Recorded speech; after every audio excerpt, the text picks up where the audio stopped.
নমস্কার বন্ধুরা, সোমা কিচেনে আপনাদের সবাইকে স্বাগত। সবাইকে জানাই অনেক অনেক শুভেচ্ছা।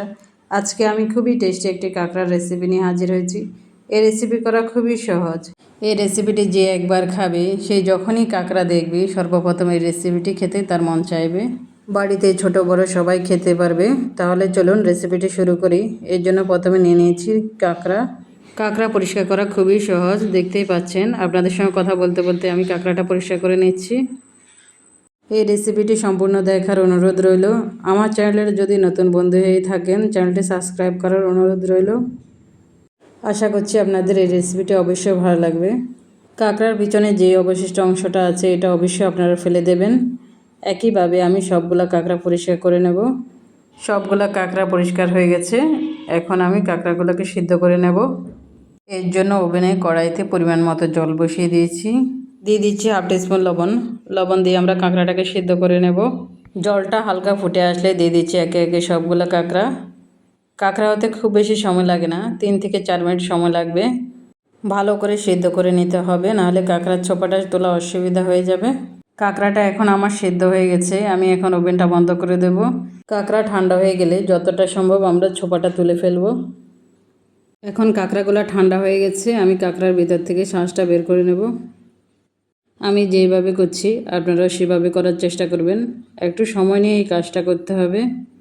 এই কাজটা করতে একটু সময় লাগবে, খাওয়ার সময় কোনো সময় লাগবে না। আপনি বুঝতেই পারবেন না আপনি কাঁকড়া খাচ্ছেন না অন্য কোনো মজার ডিশ। ভিডিওটি সম্পূর্ণ দেখার অনুরোধ করছি। এইভাবে আমি সবগুলো কাঁকড়া পরিষ্কার করে নেব। দেখুন কতটা অবশিষ্ট বেরিয়েছে। কাঁকড়ার মধ্যে এই শক্ত খোসাগুলো থাকলে কাঁকড়া খেতে খুব একটা ভালো লাগে না।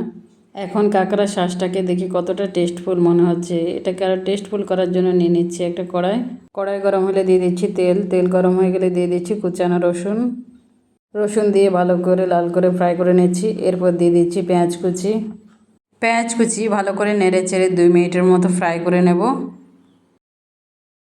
এরপর কালারের জন্য দিয়ে দিচ্ছি হাফ চামচ হলুদ গুঁড়ো দিয়ে ভালো করে নেড়ে চেড়ে মিশিয়ে নেব। হলুদ গুঁড়ো যাতে ফুরে না যায় এর জন্য দিয়ে দিচ্ছি সামান্য পরিমাণের জল।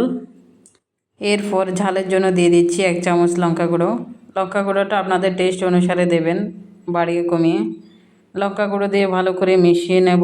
ভালো করে মিশিয়ে কষিয়ে নেব 1 থেকে 1.5 মিনিট। ভালো করে কষানো হয়ে গেলে দিয়ে দিচ্ছি হাফ চামচ জিরা গুঁড়ো।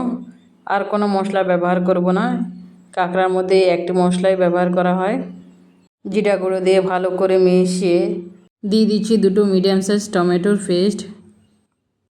পেস্ট দিয়ে ভালো করে কষিয়ে নেব 2 মিনিটের মতো। লো ফ্লেমে ভালো করে মশলাটিকে কষিয়ে নিতে হবে। যখনই দেখবেন মশলা থেকে তেল ছাড়তে শুরু করেছে তখনই বুঝবেন মশলাটি ভালো করে ভাজা হয়ে গেছে। এরপর দিয়ে দিচ্ছি কাঁকড়া থেকে নেওয়া শাঁস। এরপর ভালো করে মশলার সঙ্গে মিশিয়ে নেব। আমি আর এখন কোনো পরিমাণে জল দেব না। আমি কাঁকড়ার শ্বাস নেওয়ার সময় একটু পরিমাণে জল নিয়েছিলাম। এতে করে কাঁকড়ার শ্বাস নেওয়ার সুবিধা হয়েছে। 2 থেকে 3 মিনিট ভালো করে রান্না করতে হবে। 2 থেকে 3 মিনিট পর দেখুন গ্রেভিটা অনেকটাই শুকিয়ে এসছে। এখন এই পর্যায়ে দিয়ে দিতে পারেন কিছু পরিমাণ কুচানো ধনেপাতা। আমার কাছে ধনেপাতা নেই, আমি এর জন্য দিচ্ছি না। গরম গরম ভাতের সঙ্গে পরিবেশন করবেন। এই রেসিপি বাচ্চারাও খেতে পারবে। আপনারা যদি নদীর কাঁকড়া দিয়ে তৈরি করেন এর টেস্ট দুর্দান্ত লাগবে। রেসিপিটি কেমন লাগলো অবশ্যই জানাবেন। যদি ভালো লেগে থাকে তাহলে একবার বাড়িতে বানিয়ে দেখতে পারেন। আমার চ্যানেল নতুন বন্ধু হয়ে থাকলে চ্যানেলটি সাবস্ক্রাইব করার অনুরোধ রইল। পাশে থাকা বেল আইকনে অবশ্যই প্রেস করে দেবেন। আমি চ্যানেলে যখনই কোনো নতুন রেসিপি দেব আপনাদের কাছে খুব তাড়াতাড়ি পৌঁছে যাবে। আজকের মতো এই পর্যন্ত, আবারও পৌঁছে যাব অন্য কোনো রেসিপি নিয়ে। ধন্যবাদ সবাইকে।